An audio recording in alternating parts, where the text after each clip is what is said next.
Welcome to Behind the Capes, the show where we dive deep into the history and drama of RuneScape's most legendary clans. I'm Adam, and joining me, as always, is my co-host Sarah. Today we're talking about one of the most infamous rivalries in RuneScape's history, Damage Inc. versus RuneScape Dynasty. Buckle up, folks. This is a rivalry that didn't just shape the game, it shaped the entire RuneScape community. We're talking betrayal, massive battles, and enough drama to rival a soap opera. These two clans fought tooth and nail for years, and their wilderness showdowns are still the stuff of legends. But here's the kicker. It wasn't just about who could hit harder. Nope, there were personal vendettas, strategic power plays, and probably a few broken keyboards along the way. And to help us dive even deeper into this legendary feud, we've got a special guest. Joining us today is Hohto, a longtime RSD member who witnessed the rivalry firsthand. He's here to give us some behind-the-scenes stories and shed light on what really went down during those chaotic times. I'm already feeling the hype, but first, let's go back to the beginning. How did these two powerhouse clans come to dominate the RuneScape world? Let's rewind to 2001, when RuneScape Dynasty, or RSD, was first formed. RSD's beginnings were pretty humble, right? Dravenstorm and Rem0 Shing initially created RSD as more of a social space for friends to hang out and explore RuneScape together. Right, they weren't aiming to become world-dominating clan leaders just yet. Back then, they were more like, hey, let's kill some goblins and maybe have a picnic in Lumbridge.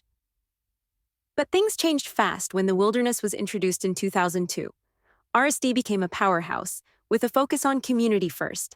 They weren't interested in random recruits, they wanted quality over quantity. Meanwhile, Damage Inc. had a completely different story. Founded by ex-Bigaboys X in 2004, DI was born out of conflict, and I mean literal conflict. It all started after an altercation with RSD members, and from there, Bigaboys formed DI with one clear goal: dominance. Fueled by revenge, DI's rise was fast and fierce. Yep, Bigaboys was basically like, you mess with me, I'll build an army. So you've got these two clans that couldn't be more different. RSD was about loyalty and strategy, while DI just wanted to steamroll everyone. Two completely different approaches, but both terrifying if you were caught in their path. But here's the interesting part. By the time DI came onto the scene, RSD was already one of the top clans. So why was DI so laser-focused on challenging RSD right from the start? By mid-2004, DI had grown into a force to be reckoned with. They were packing some of the strongest PKers in the game. And you know what that means? It was only a matter of time before they crossed paths with RSD. And that brings us to the infamous July 17, 2004 battle. This was the first major war between DI and RSD. DI rolled in with 100 members. But RSD, they showed up with 150. It was an all-out bloodbath. You can almost picture it, right? RSD standing there like, is that all you got? And DI's like, oh no, it's going to be one of those days. But RSD came out on top, and just when you think things are going great for them, bam, Livin' Large 21, RSD's leader, drops the mic and announces he's closing the clan. Just like that, RSD was gone. And DI, they were left as the #1 clan by default. So Hohto, let's bring you in here. What was going on inside RSD during that time?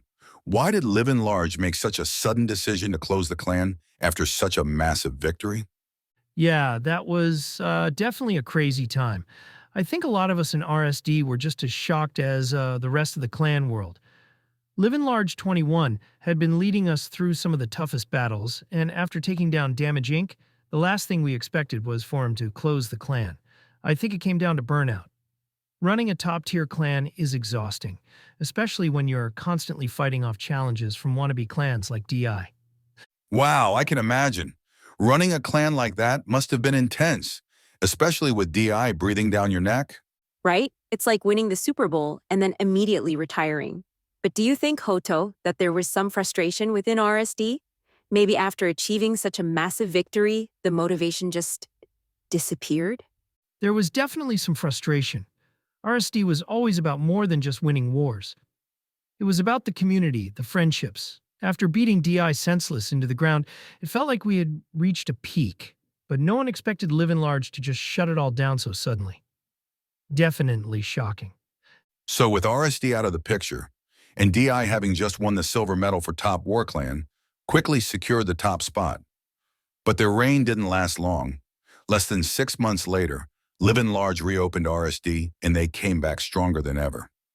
It's like one of those TV shows where the main character quits and you think it's all over, but then they come back in the next episode like, surprise. And everyone else is just like, wait, what? RSD's return wasn't just any comeback. It was like they came back from the dead with a vengeance. And during this period, DI and RSD took very different approaches to recruitment. DI was aggressive, trying to poach the best PKers from other clans, while RSD stuck to their philosophy of being more selective. Yeah, DI was like, we'll take anyone who is level 123 and can right-click, while RSD was more like, can you right-click with style? Hohto, what was RSD's reaction to DI's recruitment strategy? Did you guys ever feel threatened by how fast DI was growing? Not really. DI was definitely recruiting aggressively, but RSD always believed in the quality of our members over sheer numbers. We knew that raw numbers didn't win wars. It was all about coordination and trust. DI might have had more members, but we had the experience and, well, a stronger bond. So you were basically like the Jedi, focusing on skill and connection, while DI was out there trying to build the Death Star. I love it. Let's talk about some of the major battles where these strategic differences really played out. DI was known for dominating in P2P, while RSD was considered the kings of F2P. One of the best examples of this was the second major war between the two clans. Even though RSD was outnumbered, they managed to hold their ground, thanks to superior tactics and coordination. It was like David versus Goliath, but with more flaming and probably a lot of yelling into mics on TeamSpeak. Hohto, you mentioned earlier that RSD's strength wasn't just in numbers, but in how well the members trusted each other. How did that trust translate into success on the battlefield? Trust was everything. In RSD, we knew each other's strengths and weaknesses. That allowed us to move as a, unit. When DI would charge in, we wouldn't panic. We knew where to be, what to do, and how to adapt in the heat of battle.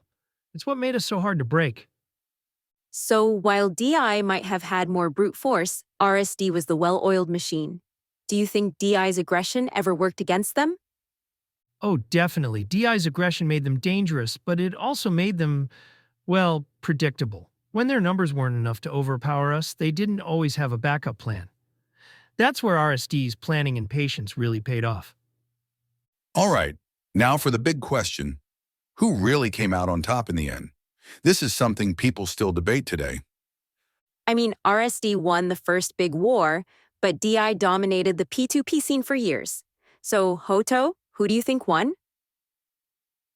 It's a tough call. RSD definitely had the upper hand in those early battles, but DI was relentless. They had a way of bouncing back and staying on top for longer.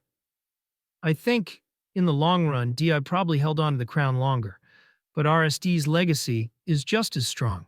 People still talk about the respect RSD earned during those years. Without RSD, there would never have been a Damage Inc. Do you think the rivalry itself made both clans better? Like without DI pushing RSD and RSD pushing DI, would either clan have reached those heights? No way. We pushed each other to be the best. DI kept us on our toes, and we made sure they never got too comfortable. Without that rivalry, I don't think either of us would have become as legendary as we did. Hohto, you've been awesome. Thank you so much for joining us today. Your insights have really brought this epic rivalry to life.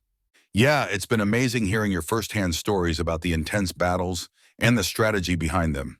And for our listeners, don't forget to subscribe to Behind the Capes for more deep dives into RuneScape's greatest clan rivalries. So we've talked a lot about the battles, the rivalry, and the high points of RSD, but what about the downfall? It's something a lot of people still wonder about. How could such a strong, well-respected clan fade away like that? Yeah, 1 minute RSD is on top, giving DI a run for their money, and then boom. The clan's gone. It's almost like they just vanished. Hohto, what do you think caused the fall of RSD? What was happening inside the clan that led to its downfall? Well, the fall wasn't sudden. It was more of a slow decline that happened over time. There were a lot of factors involved: internal issues, leadership struggles, and external pressures from other clans. We were trying to maintain this balance between being a community-based clan and competing with more aggressive PvP-focused clans. So it wasn't just one thing? Sounds like it was a perfect storm of issues building up. Exactly. It wasn't like one day we woke up and RSD was falling apart. There were signs, internal disagreements, leadership turnover, and a general lack of direction in the clan. You mentioned leadership turnover. That's usually a big deal in any clan. What was happening with RSD's leadership?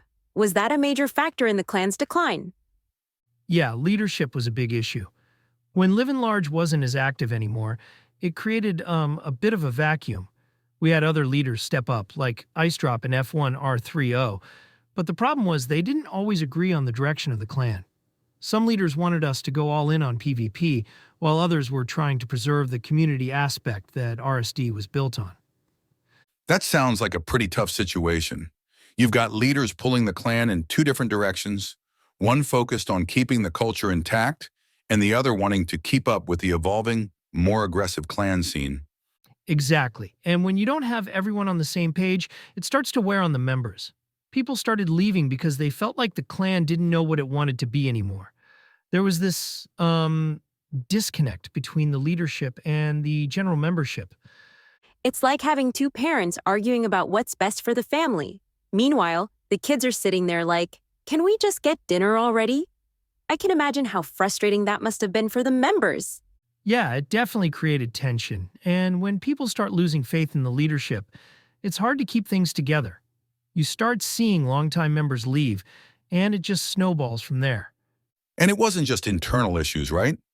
RSD was also facing a lot of external pressures from other clans. Yeah, the external pressure was huge. DI was still a major force, but we were also dealing with newer, more aggressive clans, like Violent Resolution and Divine Forces.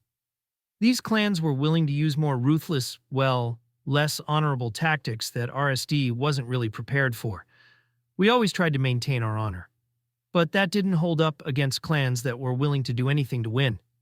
Right, RSD was more of an honor clan, but you had these new kids on the block who were like, we don't care about your rules, we just want to win. That must have been hard to fight against. What? It was, yeah.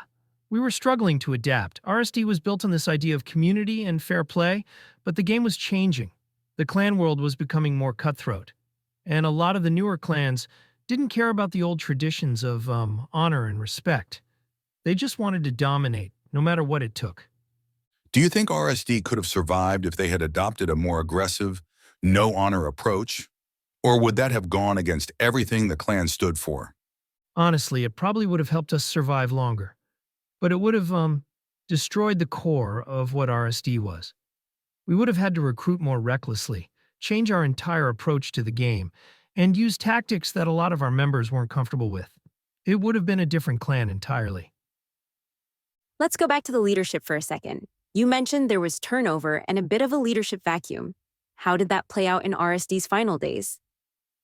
Yeah, so after Live and Large wasn't as active, we had other leaders step up, but the problem was, not everyone trusted their decisions.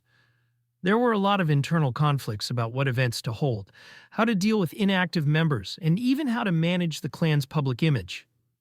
So leadership was fragmented, and the members started to lose trust. That's a tough combination.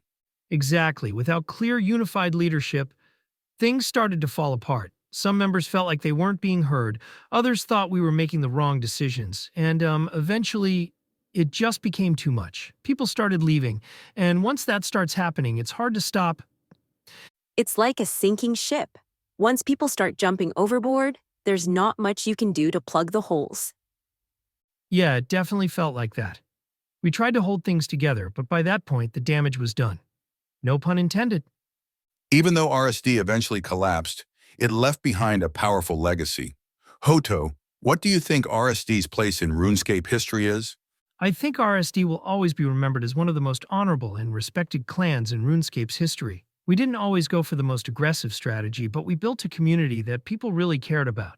Even though we didn't survive, we left a lasting impact on the clan world. I know personally I always have reflected on those days and felt a huge sense of pride. And that's something you can't say about every clan. RSD's story is unique because, even in the end, you guys stayed true to your values. That's not something you see often in competitive environments. Exactly. RSD's legacy isn't just about winning battles. It's about the sense of community, loyalty, and the respect you earn from your members in other clans. Yeah, even though we didn't adapt to the changing clan landscape, we never compromised who we were. And I think that's what people remember most about RSD. Hohto, thanks again for joining us and sharing these incredible insights into the history of RSD. It's been eye-opening to hear about what really happened behind the scenes. Yeah, you've been awesome, Hohto. And for all our listeners, if you want more behind-the-scenes stories from RuneScape's most iconic clans, make sure to subscribe to Behind the Capes. We've got plenty more in store. Stay tuned for our next episode, where we'll dive into another legendary chapter in RuneScape history. Until then, stay safe in the wilderness.